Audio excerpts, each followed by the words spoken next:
c'est important pour nous de chercher Dieu dans sa parole, de le chercher, parce qu'il est bon pour nous de louer l'Éternel. Il est bon pour nous de le chanter. Ne vous arrêtez jamais de chanter le Seigneur. Ce que l'ennemi aurait voulu, c'est vous voir vous détruire.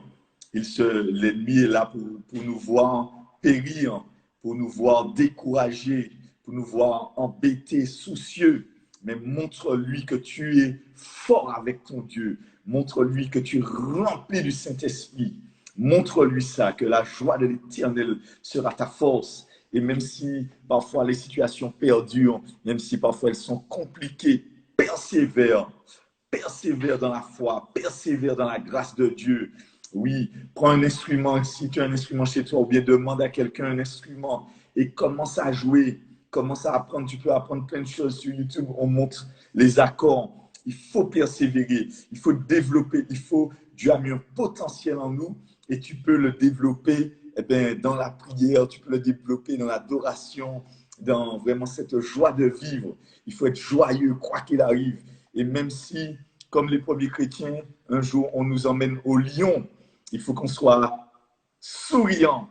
Comme ça, le monde verra que nous sommes les lumières, la lumière du monde. Vous savez, les premiers chrétiens ne mouraient pas en pleurant, on va mourir. Non, ils ne pleuraient pas comme ça, on va mourir. Quand ils mouraient, ils se disaient, on va mourir pour le Seigneur, on va mourir dans la force. Alléluia. Et il faut continuer dans les afflictions. Il faut persévérer. Alléluia. On a eu un merveilleux témoignage du frère Jean-Jacques dimanche. C'était vraiment merveilleux, puissant. Il faut persévérer. Il faut être déterminé avec Dieu. Il aura le temps de vous donner son témoignage, mais c'était super fort et ça nous a fait tous du bien. Parce que souvent, le malheur atteint le juste, mais l'Éternel, notre Dieu, l'en délivre toujours. Toujours présent, toujours vivant. Notre Dieu est vivant.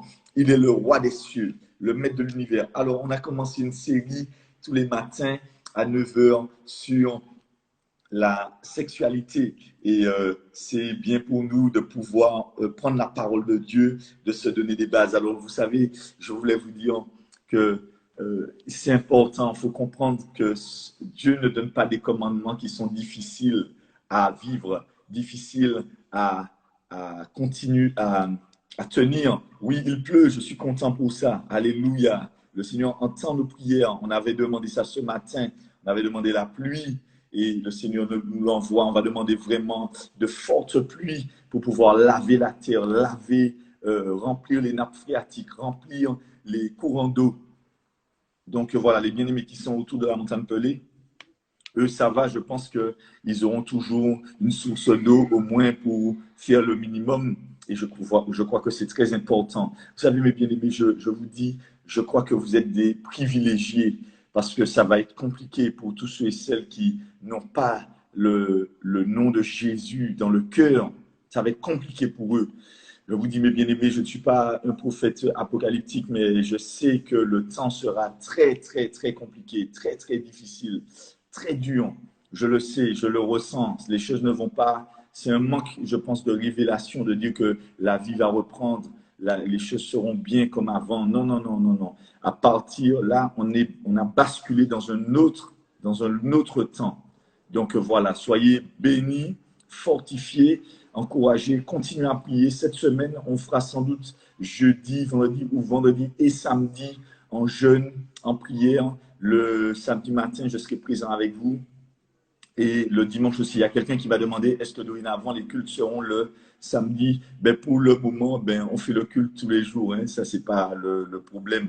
Mais c'est vrai que le vrai culte, c'était exceptionnel. C'est parce que les gens nous voulaient nous barrer la route. Ils voulaient nous empêcher, par rapport aux jours saints, je pense qu'il y ait trop de rassemblements. On a bien compris que, derrière les raisons sanitaires, c'est d'abord une raison spirituelle, que l'ennemi travaille dans le scred. Voilà, le but de l'ennemi, c'est pas qu'il y ait plus, que le coronavirus n'avance pas, hein, c'est pas ça. Hein.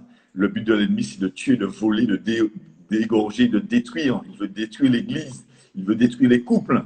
Là, le Seigneur me l'a dit clairement, je vous l'ai dit avant le séminaire, le Seigneur me l'a dit clairement, je l'ai dit, et le truc qu'il y a, c'est ça, c'est que l'ennemi, lui, Si ce n'était pas nos prières, il aurait déjà ravagé. Il aurait déjà ravagé, je vous dis. Ce sont vos prières. C'est pourquoi restez focus. Les satanistes restent focus. Les satanistes restent focus. Les employés du diable restent focus sur leur mission. Et nous, en tant qu'enfants de Dieu, on doit rester focus sur notre mission. Notre mission, c'est de prier pour la nation, prier pour les églises, prier pour les chrétiens. Parce que si pendant 5 mois, jusqu'à septembre, on doit rester comme ça sans avoir de réunion, je vous dis, mes bien-aimés, il y en a beaucoup qui risquent soit de lâcher, et puis beaucoup qui risquent de tenir ferme dans les moments les plus difficiles. Donc voilà, c'est pourquoi c'est un temps de préparation pour nous à l'enlèvement. Il faut comprendre ça, que Dieu ne fait rien, il ne laisse rien faire par hasard. Pour lui, c'est un temps de préparation. Pour nous, c'est un temps, eh bien, pendant que l'époux tardait, elle veillait, elle priait. Ce n'est pas le moment de s'engrossir là maintenant, c'est le moment d'être focus. Jésus-Christ revient. Jésus-Christ revient, prier avec vos enfants, prier avec eux, donnez-leur le goût du bien, de vivre une vie intègre, de vivre une vie de grâce avec Dieu. Donnez-leur, restez avec eux, restez fidèles au poste, fidèles à l'évangile, fidèles à la prière.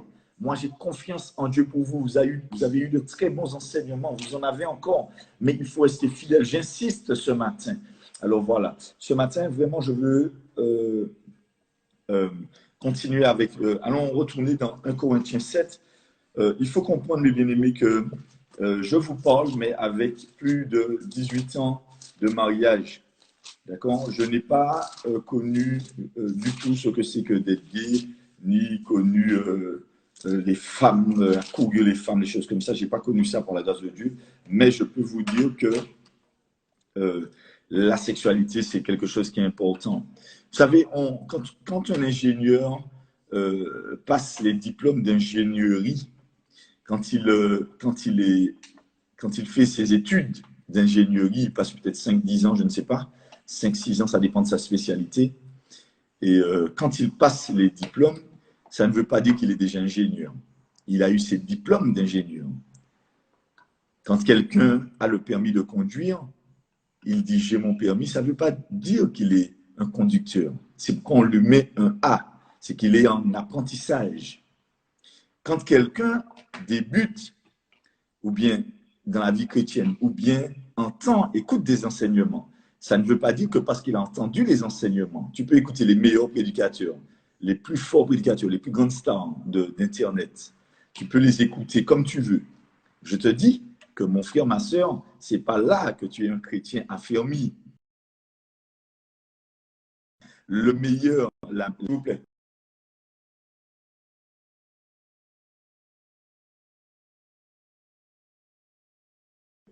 Et, le meilleur moyen pour toi, le meilleur moyen pour toi d'être,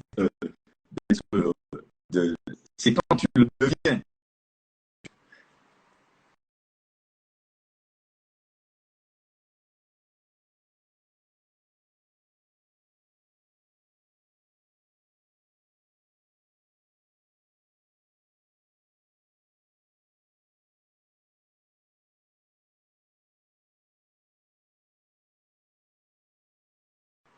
Seigneur. Bon, le Seigneur, ça bug.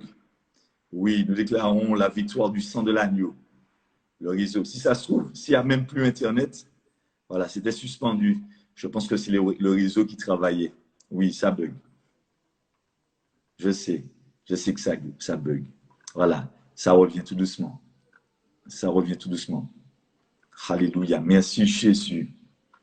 Merci Seigneur Jésus. Merci Seigneur Jésus. Oui, le sang de l'agneau. Voyez, si un jour il n'y a même plus Internet, il vous faudra prendre vos Bibles. Il vous faudra prendre vos Bibles et commencer.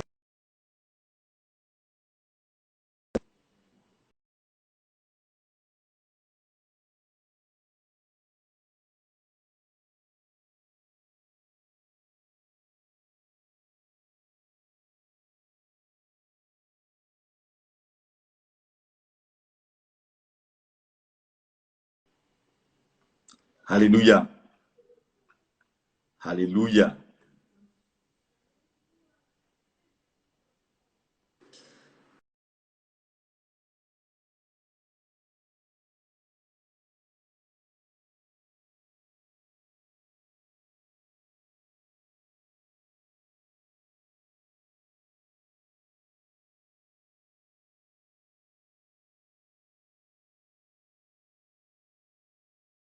Alléluia. Alléluia. Peut-être parce que il pleut, je ne sais pas. La pluie a dû déranger un petit peu et faire des interférences. Gloire à Dieu. Gloire à Dieu. Gloire à Dieu. On va y arriver. Soyez tous bénis et fortifiés. De toutes les manières, je mettrai cette vidéo sur YouTube. On mettra sur YouTube, comme les autres enseignements de 9 h du matin. Et je crois que ça sera bénéfique. Écoutez, ce n'est pas quand on a tous les diplômes d'ingénierie que nous sommes déjà des ingénieurs.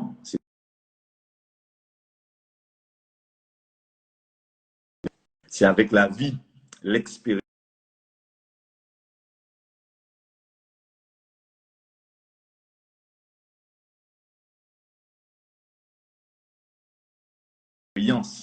C'est avec la vie, l'expérience. Et avec cette expérience, ben, il pleut chez nous aussi. Donc voilà, c'est pourquoi. Avec la vie, l'expérience de la vie vous permettent de vous approfondir dans les choses de Dieu. Vous devenez un chrétien, pas avec les enseignements, mais avec la pratique de la parole de Dieu. C'est pourquoi le Seigneur Jésus a dit, heureux ceux qui écoutent la parole et la pratiquent. On a dit à Jésus, ben, ta mère et tes frères te demandent. Il a dit non, ma mère et mes frères sont ceux qui écoutent la parole de Dieu et les mettent en pratique. Donc, c'est ça. C'est avec la pratique qu'on devient un ingénieur, c'est avec la pratique de la conduite qu'on devient un très bon conducteur. Donc, avec la pratique de l'enseignement du Seigneur Jésus, on devient cet élu, on devient ce chrétien, on devient cette personne que Dieu a choisie. Il y a beaucoup d'appelés, mais peu d'élus. Il y a beaucoup de personnes qui entendent, mais peu arrivent. Et c'est pourquoi nous, les chrétiens, nous devons vraiment expérimenter la parole de Dieu. Alors, je vous donne des conseils de plus de 19 ans de mariage. Je vous donne des conseils de vie pour avoir été chrétien depuis ma naissance. Je vous donne des conseils parce que le Seigneur m'a fait cette grâce de le connaître très jeune, très tôt. Ça m'a épargné, moi-même et mon épouse, ça nous a épargné de grands problèmes. Ça nous a épargné de tremper dans la sorcellerie, d'être vraiment dans des choses, dans des abominations. Mais je suis conscient que tout un chacun, nous n'avons pas le même passé. Ce qui compte, ce n'est pas le passé, mais ce que nous sommes en Christ. Par contre, l'intelligence des choses de Dieu s'acquiert avec l'expérience. Vivre selon Dieu, c'est selon l'expérience. Voilà, donc je veux vraiment vous donner des conseils. La Bible dit qu'il ne soit pas un jeune converti. Vous voyez, un jeune converti peut s'enfler d'orgueil et tomber dans les ruses du diable. Et c'est pourquoi quand je vous donne des conseils, ça ne vient pas de moi, mais c'est le Seigneur qui m'a enseigné pendant beaucoup d'années. Et surtout les 10 dernières années, j'ai appris beaucoup avec le Seigneur Jésus, avec le Saint-Esprit. Donc il y a des choses que je peux donner des conseils même aux jeunes et même aux moins jeunes. Mon épouse et moi-même, on conseille les gens parce qu'on est passé par des moments difficiles. Nous sommes passés au bord de la rupture. Et pourtant, le Seigneur nous a soutenus, il nous a aidés. Et c'est pourquoi, moi, je suis émerveillé quand je vois des jeunes convertis de 2, 3, 4, 5 ans et qui persévèrent, qui ont transformé beaucoup de choses de leur vie. Il y a eu un travail considérable, phénoménal de fait. Et on voit bien que ce n'est pas l'œuvre d'un homme, parce que je ne suis pas tout le temps avec vous, mais je suis émerveillé. Ce n'est pas moi, c'est l'œuvre du Saint-Esprit qui demeure en vous et qui est avec vous, qui vous donne cette capacité de pouvoir être transformé. C'est pourquoi ne vous découragez pas de votre transformation, mais persévérez. Persévérer, il faut persévérer. Oui, continuez à persévérer parce que ça va devenir chez vous un caractère. Et avec l'expérience des années, vous pouvez regarder, vous pouvez dire que l'Éternel vous a toujours soutenu, vous a aidé, vous a transformé. C'est pourquoi ne vous découragez de rien. Toutes les reproches, toutes les remarques que je fais, c'est pour que vous puissiez persévérer, continuer. Alors, en ce qui concerne le mariage, on est en train de voir que l'homme et la femme sont vraiment différents, que l'homme et la femme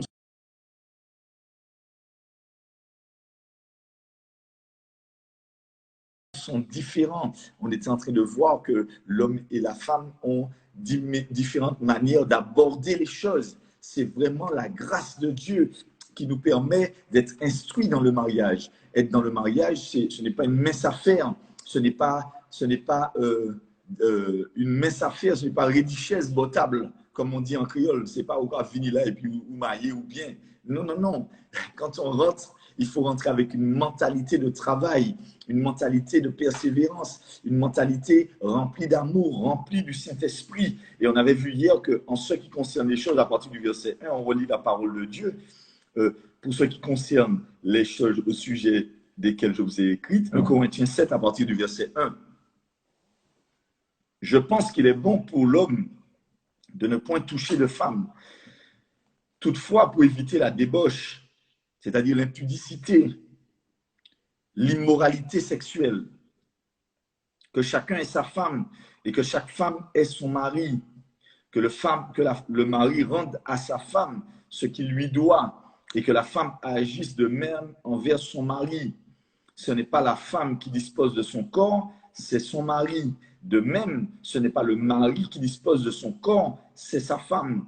Ne vous privez point l'un de l'autre, si ce n'est d'un commun accord, pour un temps, afin de vaquer à la prière, puis retourner ensemble, afin de peur que Satan ne vous tente, en raison de votre manque de maîtrise. Je dis cela par condescendance, je n'en fais pas un ordre, je voudrais que tous les hommes soient comme moi, mais chacun tient de Dieu un don particulier. Oui, l'un d'une autre, l'un d'une manière, l'un d'une autre. À ceux qui ne sont pas mariés et aux veuves, je leur dis qu'il est bon de rester comme moi. Mais s'ils manquent de maîtrise, ceux qui ne sont pas mariés et ceux qui sont veuves, s'ils manquent de maîtrise, d'eux-mêmes, qu'ils se marient, car mieux vaut se marier que de brûler. Donc, voilà, hier, on était en train de voir l'immoralité, hier, on était en train de voir les relations sexuelles au sein du couple, le devoir. Quand on parle de devoir, on a comme une obligation. On avait vu ça, que tu ne peux pas acheter une voiture et puis dire, ah bon, il faut mettre de l'essence dedans? Ah bon, il faut mettre de l'eau? Ah bon, il faut faire un contrôle technique? Ah bon, il faut faire les pneus? Ah bon? Oui, c'est automatique. Ah bon, il faut assurer? Mais non, tu as des obligations. Il y a des choses que tu dois faire, tu dois les faire. C'est comme ça, il faut les faire. Et j'avoue qu'il ne faut pas que les relations sexuelles deviennent une contrainte. Il ne faut pas que ça devienne une charge. Il faut que ça reste un plaisir. Mais ça arrive parfois qu'il faut pouvoir couvrir l'autre. Il faut pouvoir protéger l'autre. Pourquoi? Parce qu'on avait vu ça que souvent, une fois qu'on a goûté, une fois qu'on a commencé à manger, là c'est difficile, une fois que c'est dans ta bouche, de ne pas manger. Et je vous dis, c'est compliqué parce qu'une fois qu'on a connu les relations sexuelles, eh bien, automatiquement, on en devient eh bien, pas addict. Mais je dis que le désir va revenir parce que c'est quelque chose qui se grave. Vous savez, quand on engage son corps engage tout son être, son cœur, son âme est engagée avec la personne. Et c'est pourquoi souvent, c'est le meilleur moyen pour l'ennemi de rentrer en contact avec les gens. C'est le meilleur moyen pour l'ennemi de transmettre des maladies. Et il y a des maladies spirituelles, il y a des maladies physiques. Je vous dis, il y a des sida. Ils sont comme des sida spirituels. La chose elle tient ferme. Et c'est là qu'on a des visitations de femmes de nuit, maris de nuit. C'est ce qu'on appelle couramment, ce n'est pas marqué dans la Bible, mais c'est ce qu'on appelle les esprits qui visitent la nuit régulièrement, qui sont attachés à quelqu'un, qui ont fait comme une alliance avec quelqu'un. Et il y a beaucoup de couples chrétiens qui sont détruits parce que l'un ou l'autre n'a pas sanctifié le lit conjugal, n'a pas sanctifié sa vie avant de rentrer dans le mariage. Et c'est pourquoi chacun d'entre vous qui voulez vous marier ou qui êtes déjà marié, sanctifiez-vous. Sanctifiez-vous. Alors vous allez me dire, mais pasteur, mais qu'est-ce qui est autorisé dans le mariage? Qu'est-ce qui est autorisé? Qu'est-ce qui n'est pas autorisé? Alors il faut bien comprendre, on sera obligé de faire aujourd'hui une parenthèse. On sera obligé de faire une parenthèse dans Romains 1, versets 26 et 27. Romains 1, versets 26 et 27. On va voir ça. Romains 1, versets 26 et 27.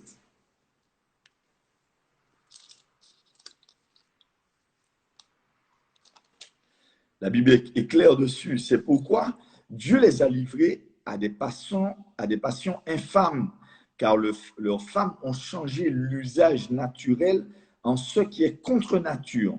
Et de même, les hommes abandonnant l'usage naturel de la femme. Voyez le terme employé par l'apôtre Paul est assez particulier. L'usage naturel de la femme. Un usage naturel de la femme. Se sont enflammés dans leurs désirs les uns pour les autres, commettant homme avec homme des choses infâmes et recevant entre eux le salaire que méritait leur égarement. Donc, on voit bien que Dieu est en train de dire que à cause de leur perversion dans leur intelligence, eh bien, Dieu les a livrés. Dieu a laissé cet esprit d'égarement. Il leur a laissé dans leur bêtise. Et c'est comme ça que des femmes sont attirées vers des femmes et des hommes sont attirés vers des hommes. Écoute-moi bien, mon frère, ma soeur, pour avoir écouté beaucoup de témoignages, une maladie physique se transmet par le sang. Si, par exemple, j'ai des relations sexuelles avec toi, tu as une grippe, je risque d'attraper la grippe. C'est comme ça, parce que le sang, il y a un échange de sang à sang. Mais vous savez, dans le sang, il y a aussi le code génétique. Il y a l'ADN. Et à travers le sang, on peut attraper des maladies spirituelles parce que notre cœur s'ouvre. Et l'alliance, c'est comme une alliance. Vous allez voir, normalement, quand un homme et une femme se marient ont des relations sexuelles pour la première fois, et c'est pourquoi que Dieu veut qu'on arrive vierge dans le mariage. Vierge, j'insiste dessus. Pourquoi? Parce qu'une fois qu'on arrive vierge dans le mariage, il y a un échange de sang. C'est ce qu'on voit que l'hymen de la femme est cassé. C'est vraiment pour montrer que les gens sont liés. Il y a un échange de sang. Et on disait ça, que les chrétiens doivent se sanctifier avant et après le mariage. Nous continuons à nous sanctifier. Et la relation doit rester pure. Mais c'est une preuve déjà qu'une fois qu'il y a relation sexuelle, il y a union. C'est une union qui est forte. C'est une union qui est puissante. Et c'est pourquoi le peuple de Dieu doit apprendre à se sanctifier, à sanctifier la relation, parce que c'est quelque chose qui est sacré. Les relations sexuelles, il ne faut pas croire que c'est banal. Moi, je me rappelle, j'étais dans une maison au pair. Je ne sais pas si vous connaissez, quand j'étais en Angleterre, j'étais dans une maison et j'étais pas au pair, mais j'étais vraiment en immersion linguistique. Et là, il y avait quelqu'un qui avait, un monsieur qui avait une fille. Et puis, il me dit, et puis la fille était toute jeune, même pas 14 ans, je devais avoir 18 ans. 14, 15 ans, j'avais 18 ans. La fille m'a dit, oui, ce serait bien qu'on couche. Qu'on couche. Elle m'a dit, oui, c'est juste pour le fun. Juste pour faire joli. Juste pour faire beau. Juste pour faire beau. Et pour revenir à la question du frère, il dit, les femmes qui sont chrétiennes sont vierges. Ça veut dire qu'elles ont donné leur vie à Dieu, elles se sont sanctifiées, elles sont vierges. C'est comme ça. Il ne faut pas douter de ça. C'est par la foi. C'est la virginité de la foi. Voilà. Donc, c'est très rare. À 14 ans, elle m'a dit, c'est juste pour le fun. Donc, ça devient quelque chose qui est très, très banal. On fait ça et puis, voilà. On passe à autre chose. On fait ça et puis, on passe à autre chose. Et les hommes vierges aussi. Il y en a de moins en moins. Ah ben oui. Ah ben oui. Ah oui, de nos jours, il y en a toujours, c'est très rare. Mais si quelqu'un est en Christ, il est une nouvelle création. C'est pour ça, une fois que tu es devenu chrétien, il ne faut pas te souiller. Il faut rester ferme, il faut rester propre. Il faut rester clair. Il faut rester propre. Et c'est pourquoi, bon, ben, si tu as eu des erreurs quand tu étais plus jeune, il faut passer à autre chose. Ce n'est pas grave. On avance avec le Seigneur. Les choses anciennes sont passées. Dieu t'a purifié. Dieu t'a sanctifié. Le sang de Jésus est plus fort que ta propre virginité. Alléluia. Alléluia. Mais c'est à nous d'être de croire à la parole de Dieu. Et on voit là, c'est pour arriver à un point, pourquoi je vous ai dit ça, pourquoi on parle des relations sexuelles homme-homme, homme et femme-femme, parce que à cause de cette perversion, toute cette perversion a amené des choses dans le couple chrétien aussi. Et je vous dis, on peut recevoir des maladies et il faut se sanctifier avant de rentrer dans le mariage. Il y avait une sataniste qui disait, on lui demandait, elle est devenue chrétienne, et elle disait qu'elle donnait ce témoignage-là, que comment elle faisait les démons circuler en elle jusqu'à une autre personne, c'est par les relations sexuelles. Et c'est pourquoi des gens, il suffit que tu couches une seule fois avec un gay, et hop, tu reçois cet héritage spirituel. Et je te dis, toi qui m'écoutes, si tu es gay ou pas, le Seigneur Jésus t'aime. Mais c'est considéré, ces pratiques sexuelles sont considérées comme des infamies. C'est contre nature. Voilà, et Dieu t'aime et il veut te donner cette opportunité d'être transformé. C'est pas vrai, il ne faut pas croire au mensonge de l'ennemi qui dit que tu es né comme ça et c'est comme ça que tu es et c'est tant mieux. Non, non, non, c'est pas vrai. Il y a peut-être un héritage spirituel que tu as reçu, mais avec Dieu, c'est possible de changer de vie. J'en ai déjà vu clairement moi-même des gens qui ont été transformés, libérés, guéris. Il y a des gens qui ont été transformés, guéris, libérés de l'homosexualité. Il y a des gens, parce que le plus souvent, c'est un problème d'identité. C'est un esprit qui travaille avec d'autres esprits pour mettre les gens dans la confusion mentale et morale. Et c'est pourquoi nous-mêmes, quand on voit nos enfants, on doit les surveiller et déjà prier pour eux, qu'ils ne tombent pas dans n'importe quoi. Moi, je connais des hommes et des femmes qui sont devenus gays à cause de viols, à cause d'attouchements, de gens qui eux-mêmes étaient gays. Donc, ça a éveillé quelque chose en eux et ça a choqué leur cœur. Je connais des témoignages de gens qui sont devenus gays. Ils ne sont pas nés comme ça. Ce n'est pas vrai. C'est la perversion morale de ce siècle. Le Dieu de ce siècle qui agit avec force, qui dit mais non, ce n'est pas grave. Et puis, vous savez, ça va très vite. Il suffit que tu aies une déception sentimentale et puis quelqu'un profite de ça pour te recueillir, pour te donner des mots doux, pour te dire mais non, ça va aller. Et puis il te parle gentiment. Et puis hop, il commence à te caresser. Et puis hop, tu te dis mais pourquoi pas? Tu dis non, qu'est-ce qui m'arrive? Tu es troublé. Et puis tu dis peut-être que voilà, ça va vite. Et puis blablabla. Ça va vite. Et c'est pourquoi c'est à nous, en tant qu'enfants de Dieu, en tant que chrétiens, d'ouvrir nos yeux, de toujours être alerte. Satan ne va pas attaquer les plus forts. Il va t'attaquer surtout quand tu es faible. Il faut demander le sang de l'agneau pour être libéré, lavé, purifié. Lavé, purifié. Et c'est comme ça, des gens se laissent avoir. Et même des chrétiens. On te dit, oui, mais non, mais Dieu veut qu'on s'aime. Dieu veut l'amour. Le pape lui-même a osé dire, il a osé dire, et même dans les églises protestantes, maintenant, on marie les gens qui sont gays. Écoutez-moi, devant Dieu, la Bible dit clairement que c'est une abomination. Allons dans 1 Corinthiens 6, verset 9. 1 Corinthiens 6, verset 9.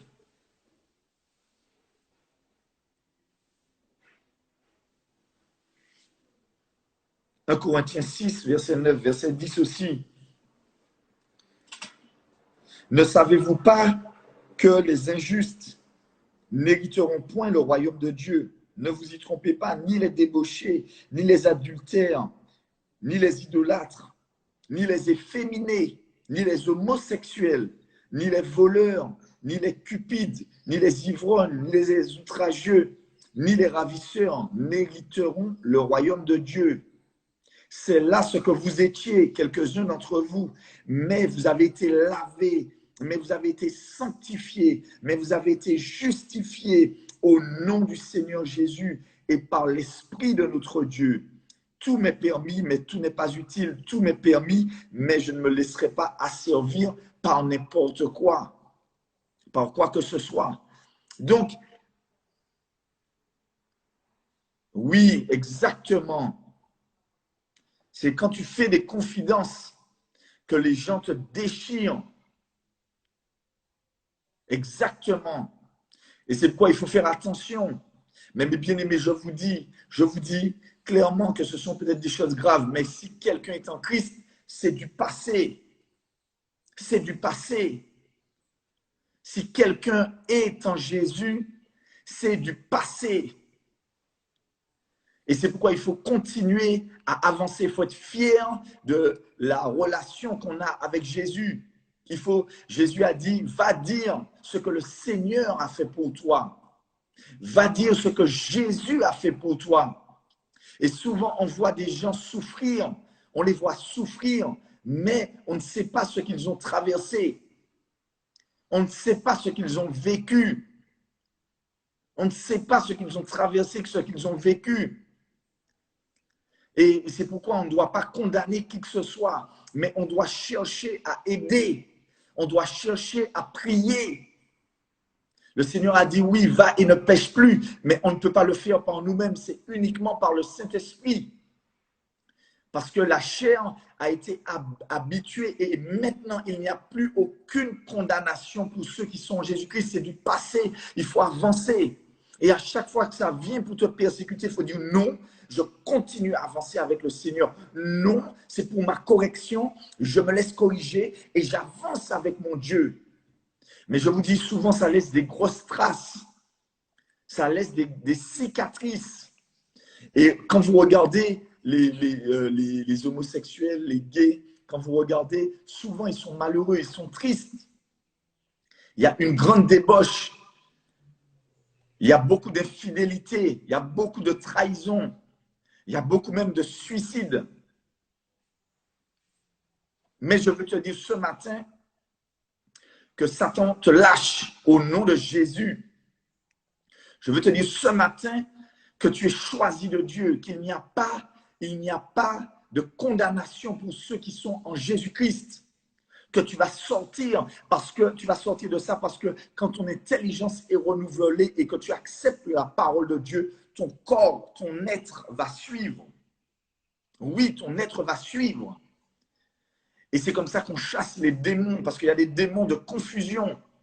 Parfois, il y a des esprits féminins qui sont dans les gens, des esprits d'hommes qui sont dans les gens. Parfois, c'est troublé. Tu vois que l'intelligence est troublée. La personne n'a pas envie, mais c'est plus fort qu'elle. Il faut user de jeûne, de prière, d'autorité et prendre la puissance du Saint-Esprit à l'œuvre. Alléluia. Je veux te dire que Dieu t'aime, Dieu t'a créé, il t'a choisi. Je veux te le dire. Et que tu n'es pas n'importe qui, tu as de la valeur aux yeux de Dieu. Il ne faut pas te laisser dénigrer. Alléluia. Et c'est pourquoi je vous dis souvent mes bien-aimés, quand on a eu des chocs comme ça, une fois qu'on rentre dans le mariage, eh bien, il y a des pratiques qui veulent ressurgir. C'est par exemple comme la sodomie, comme la masturbation. Il y a des pratiques sexuelles qui veulent contaminer le mariage. Quand on a vu beaucoup de films pornographiques, ça veut rentrer dans le mariage, ça veut rentrer dans les relations purifiées que Dieu a mises. Dieu veut qu'on sanctifie le lit conjugal, que le lit conjugal soit exempt de souillure. Et souvent, je vous dis, ce qu'il y a dans le monde veut rentrer dans le mariage. Et c'est à nous, en tant qu'enfants de Dieu, de discerner ce qui vient du monde, les pratiques mondaines, les pratiques du prince de ce monde, et puis les pratiques de ce qui vient de Dieu. J'étais allé sur un site pour acheter du matériel électronique. Eh bien, c'est hallucinant ce qu'on propose aux gens pour les pousser dans le plaisir. Je suis d'accord. Dieu a mis les relations sexuelles homme-femme. C'est lui qui l'a mis. Ce n'est pas Adam et Steve. Ce n'est pas Ève et Evelyne. Non, c'est Adam et Ève. Je suis d'accord. Mais il y a de ces choses qu'ils sont en train d'inventer. Et nous, en tant que chrétiens, on ne doit pas adhérer à ces choses-là. On doit les regarder comme de la souillure. Comme de la souillure. Oui. Alors, il y a des chrétiens qui m'ont dit, mais pasteur, mais qu'est-ce qu'on a le droit de faire dans le mariage? J'aime bien répondre en privé. J'aime bien répondre en privé parce que il y a des choses que Dieu ne dit pas clairement, mais qui sont sous-entendues dans la parole. La sodomie n'est pas une pratique que les chrétiens devraient faire, non. Chaque instrument a son utilité. Ah oui. Et parfois, on a du mal à croire, on a du mal à se dire, ah non, mais ce sera trop fort, ah non, je ne peux pas ne pas pratiquer ça, je suis trop intéressé par ça, ah non, ça me fait trop de bien. Ah non, écoute-moi, sur le coup, tu passes dans un truc soi-disant, ah ouais, ça te fait énormément de bien. Mais après, parce que Satan, c'est un accusateur. Ah oui, Satan veut piéger tout le monde. Mais il y a des choses que les chrétiens font qui ne sont pas bibliques. Ce que les gens font dans les films porno avec leur bouche, ce n'est pas biblique. Et je vous dis, même si certains d'entre nous l'avons pratiqué, il faut arriver à cette maturité spirituelle, à savoir renoncer à ces choses-là et avancer dans le royaume. Ce n'est pas tous les pasteurs qui prêchent ça, je vous le dis clairement, ce n'est pas tous les pasteurs qui en sont convaincus. Il faut grandir avec le Saint-Esprit. Il ne faut pas que la personne qui soit à côté de toi, avec toi, soit humiliée. Après ça, on se plaint de beaucoup de choses. Oui, on se plaint de beaucoup de choses, mais ça donne place, si vous voulez, à un non-respect. Et c'est pourquoi il parle bien, l'apôtre Paul parle d'usage de la femme. D'usage de la femme. Ça veut dire que, ça ne veut pas dire que la femme c'est un objet, mais ça veut dire ce que ça veut dire. Ça veut dire ce que ça veut dire. Ça veut dire qu'il y a un usage. Et oui, une épouse sert aussi à être équilibrée. Équilibré. Un mari, ton mari te sert à être aussi équilibré. Pas à te détruire. Pas à faire n'importe quoi. Alléluia. Alléluia. Et c'est à nous, en tant que chrétiens, de se lever pour la vérité, de se laisser rééduquer. Ah oui, moi je vous dis, mes bien-aimés, sincèrement, il y a des choses qu'il faut renoncer. Ah oui. Et ce n'est pas tout le monde qui veut entendre ça. C'est pas tout le monde qui veut entendre ça. Parce qu'on a appris des choses dans le monde, parce qu'on a fait rentrer ces choses-là dans nos couples. Mais je crois que c'est à nous de se mettre individuellement face au Seigneur et puis de demander à Dieu. De demander à Dieu, Seigneur, Seigneur mon Dieu, qu'est-ce que tu attends de moi? Ce n'est pas une question d'expertise. Ce n'est pas une question de je maîtrise ou pas. Mais c'est une question de dire, Seigneur, qu'est-ce qui est de toi, qu'est-ce qui n'est pas de toi? Mais je vous dis, il y a des caresses qui sont vraiment bibliques. Lisez Cantique des Cantiques. Vous saurez, lisez Cantique des Cantiques.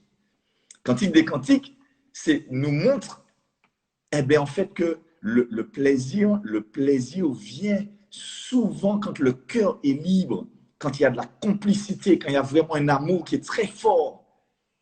Parce que quand tu aimes, quand tu fais l'amour parce que tu aimes, c'est totalement différent que de faire l'amour quand tu as simplement faim et que c'est de la consommation. Quand tu aimes vraiment avec le Saint-Esprit dans ton foyer, il y a une grande complicité, il y a un grand amour. Je vous dis, le lit conjugal est sanctifié et purifié. Les bien-aimés sont épanouis. Ils ne sont pas frustrés qu'il n'y a pas ça ou ça ou ça. Non, ils se laissent façonner par le Seigneur. On va pouvoir déblatérer, je vais pouvoir vous donner des passages bibliques beaucoup plus profonds dans ce qui se fait dans le mariage et pas. Je le laisse pour la prochaine fois parce que là, le temps passe très vite. On a fait vraiment cette parenthèse sur l'homosexualité. L'homosexualité, c'est quelque chose qui est très fort. Et je vais vous dire même l'origine de l'homosexualité, c'est l'idolâtrie. Ah oui, c'est les sacrifices. Oui, l'inceste, toutes ces choses-là viennent des perversions démoniaques qui occupent la mentalité des gens. Et c'est pourquoi il y a des sacrifices, il y a des gens qui sacrifient leurs enfants, leurs neveux, leurs nièces. Oui, ils font des bêtises et ils choquent l'âme de ces personnes-là.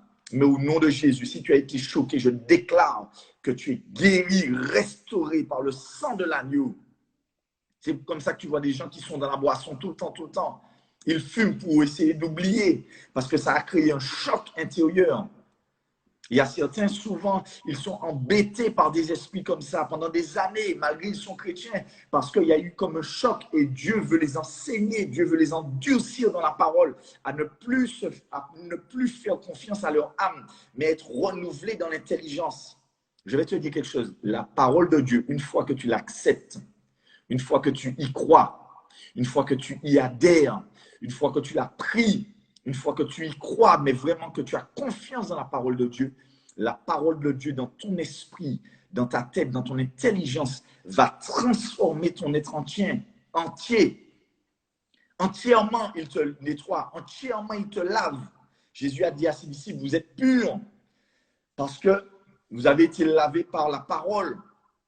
Ça veut dire qu'à force de leur parler, leur caractère a été transformé. Leur caractère a été transformé. Oui, Sodome et Gomorrhe, c'est de là que vient le nom sodomie, sodomite, gomorrite, la gomorrie. Oui, oui, mes bien-aimés. Et ce sont c'est ceux qui attirent le jugement de Dieu.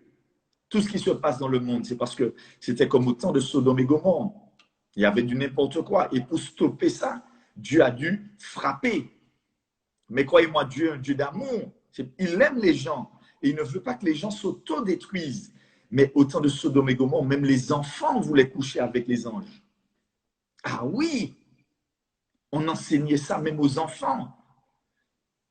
Vous n'imaginez pas tout ce qui se fait dans le milieu franc-maçonnique, dans le milieu de la politique. Vous n'imaginez pas. Aux États-Unis, il y a eu des grands scandales de pédophilie. De grands scandales de pédophilie. Dieu a dû mettre un holà à travers des gens qu'il avait choisis. Nous sommes saints, oui, amen, amen. Nous avons été purifiés. C'est quoi, mon frère, ma soeur, même si tu es tombé, relève-toi. Moi, je ne dis pas de paroles pour condamner les gens. Je ne dis pas de paroles pour les abaisser, les rabaisser, leur donner la honte. Si tu as la honte parce que tu as péché, il faut affronter la honte. Il faut dire, oui, j'ai péché, j'affronte la honte et je passe à autre chose. J'avance avec notre Dieu. J'avance avec Jésus de Nazareth. Alléluia. Alléluia. Donc, c'est pourquoi, mes bien-aimés, je vous le dis, donnez de l'amour aux gens. Vous ne savez pas ce qu'ils ont traversé, vous ne savez pas ce qu'ils ont subi. Vous ne savez pas quel choc émotionnel ils ont eu pour tomber dans des pratiques. Vous ne savez pas quel rejet ils ont subi. Alléluia. Vous ne savez pas ce qu'ils ont subi. Et c'est pourquoi c'est l'amour de Dieu. Quand on laisse l'amour nous transformer, quand on donne des paroles de vie, ça régénère l'être humain. Mais je vous dis, Donnie McClurkin, il a un témoignage puissant, cet homme-là. Maintenant, il chante pour Dieu. Il connaît le Saint-Esprit. J'aime pas trop donner les stars en exemple, parce qu'il y a beaucoup de stars chrétiennes, on ne connaît pas vraiment leur vie. Et ils adhèrent à des courants qui ne sont pas du tout bibliques. Vous savez, on est dans un temps très, très mauvais. Ce n'est pas tout le monde qui se dit de Dieu qui est le Dieu. Ce n'est pas tout le monde qui a beaucoup de vues sur Internet ou qui prêche qui est de Dieu. Je vous le dis sincèrement. Je vous le dis sincèrement. Mais par exemple, Donnie McClurkin, il est sorti de l'homosexualité. Ah oui. Donc, c'est possible avec Dieu. J'en connais plein des chrétiens qui ont une vie maintenant vraiment équilibrée. Même si Satan veut les persécuter encore, il persévère. Il persévère dans la vérité. Il persévère dans la parole de Dieu. Et ils sont déjà victorieux. Je vous le dis, ils sont victorieux. Écoutez-moi, quand vous avez passé des années à être débridé sexuellement, sans cadre, sans protection. C'est normal que le fait d'être dans un cadre du mariage, ça trouble un peu. Mais avec le temps, vous verrez que la parole de Dieu est vraie et qu'elle fait énormément de bien, qu'elle donne l'équilibre, qu'elle amène la prospérité. Qu'elle amène la prospérité. Et je veux faire une parenthèse dans les couples chrétiens. Je veux vous dire ça clairement, les couples chrétiens, ne soyez pas et ne pensez pas que la personne qui est à côté de vous, c'est une quantité négligeable. Non. Donnez aussi du plaisir à celui qui est à côté de vous. Aimez-le. Faites-lui confiance. Donnez-lui d'être confiant. Le stress est une source d'éjaculation précoce. Le stress est une source de blocage dans l'épanouissement sexuel. Quand on est stressé, quand on a la pression, c'est difficile de faire l'amour, d'être épanoui sexuellement. C'est pourquoi les relations sexuelles dans le couple, ce n'est pas dans le lit. Non, non, non, non, non, c'est dans la vie courante. On se parle gentiment. On se fait confiance. On amène la chose avec douceur. On comprend si l'autre ne veut pas. Et si l'autre a envie, on comprend aussi, on fait. Mais oui, quelqu'un qui aime vraiment n'abuse pas. Quelqu'un qui aime vraiment ne prive pas. C'est méchant. Il faut comprendre que les gens ne sont pas faits en bois, ils ne sont pas faits en terre, en fer. Et c'est pourquoi nous devons nous sanctifier, nous devons être durs avec nous-mêmes, c'est vrai. Mais dans le cadre du mariage, l'apôtre Paul est clair, il dit ne vous privez pas l'un de l'autre. Parce que Satan veut prendre avantage. Le sexe, c'est quelque chose qui est très sensible. Et c'est avec l'aide de Dieu, rempli du Saint-Esprit, qu'on peut se laisser façonner, pas dirigé par nos envies, pas dirigé par ce qu'on a appris dans le monde, pas dirigé par ce qu'on nous a éduqués, pas dirigé par l'éducation qu'on s'est fait nous-mêmes, par ce que les gens nous ont montré dans un lit, pas dirigé comme ça, mais je redeviens neuf. Je n'emmène pas dans mon foyer des choses que j'aurais apprises à faire. Non, non, non, non, non, non, non, non, non, non. Il y a des gens qui utilisent leurs doigts pour mettre où il ne faut pas pendant la relation. Je suis désolé, non. Un chrétien se retient de ces pratiques-là. Il peut avoir toutes sortes de caresses avec les engins qui sont faits pour ça. La bouche, c'est fait pour manger, pour chanter l'Éternel. Avec tes mains, ta main est multifonction, c'est fait pour ça. Oui, mais pas n'importe où. Il faut des caresses. La Bible est claire dessus. Il plaisantait avec son épouse Isaac. La Bible est claire dessus. Cantique des Cantiques parle de caresses, de toucher, oui. On peut faire des bisous, oui. On peut aller loin avec les bisous. Mais il y a certaines choses, il ne faut pas rentrer dedans. Et demain, on va voir ça. On va prendre le temps d'aller dans la parole de Dieu et de comprendre. C'est à nous de lire la parole de Dieu et d'en comprendre ce qui en ressort. Alléluia. Il ne faut pas que l'autre se sente humilié, rabaissé, utilisé. Tôt ou tard, tout ce qu'on néglige, on devra le payer. Je peux fuir les impôts pendant longtemps, mais tôt ou tard, il faudra que je paye mes impôts. Oui. Mais oui. Donc, s'il y a des choses que je n'ai pas encore réglées dans mon foyer, réglées dans ma maison, réglées chez moi, dans mon équilibre, je prends la parole de Dieu. La parole de Dieu va me rééduquer. Les conseils qu'on me donne vont me rééduquer. Je vais voir l'épanouissement à travers ce qu'on voit dans la parole. Les jouets sexuels, les choses comme ça. Non, ça vient des hommes, ça vient du monde. Ça vient de l'imagination mondaine. Pasteur, est-ce qu'on peut utiliser du lubrifiant? Mais oui, tu peux utiliser du lubrifiant. Si c'est pas... Voilà, c'est... Voilà. Mais pas pour aller n'importe où. Eh bien oui. Pas pour aller n'importe où. Voilà. Il faut rester dans le cadre de la pudeur, dans le cadre du respect de la parole de Dieu. Parce qu'on pense que c'est très bon, mais en fait, ça détruit. Voilà ce que je veux dire. On pense que c'est très bon. La balustrade, On a besoin de liberté. Il faut qu'on ait la balustrade ouverte. Oui, mais quand la balustrade est ouverte, tu peux tomber de 5 mètres d'auteur. Eh bien oui. Eh bien oui. Après ça, tu vas dire, ah pasteur, j'ai des problèmes dans ma bouche, j'ai attrapé des choses dans ma bouche. Ben oui, ben, ah ben oui, la bouche est faite pour louer Dieu. Ben oui. Pour manger. Ben oui. Et hier, il y a un frère qui me donnait un témoignage. Il m'a dit, moi, pasteur, je me suis fait circoncire. J'ai trouvé ça vraiment beau. Je ne vais pas donner de nom. Je n'ai pas donné de nom. Mais il y a un frère qui m'a dit, pasteur, je me suis fait circoncire. Et ça m'amène beaucoup moins de maladies.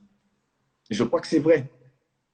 Je crois que c'est vrai que c'est une partie de la chair que Dieu a laissée exprès pour qu'on puisse l'enlever pour l'alliance qu'il y avait depuis longtemps. Maintenant, on n'est pas obligé. On n'est pas obligé. Mais ça emmène, eh bien, ça emmène moins de maladies. Mais oui, mais oui. La parole de Dieu est claire. Je ne dis pas que je vais me faire circoncis ou bien que je suis circoncis, ce n'est pas ce que je dis. Mais je dis que tout ce qui est dans la parole de Dieu est là pour une raison. Est là pour une raison. Est là pour une raison. Amen, amen, amen. Je ne sais pas si j'ai choqué certains d'entre vous ce matin, mais c'est sur la sexualité. C'est pour montrer aux bien-aimés un chemin pur pour réussir dans leur vie. Mais il faut que ce soit bien fait, il faut que ce soit très bon. Il ne faut pas être paresseux non plus.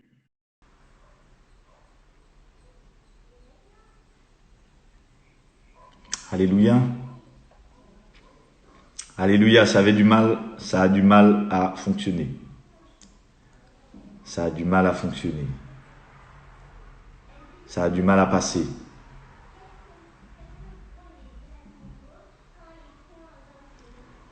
Persévère. Oh.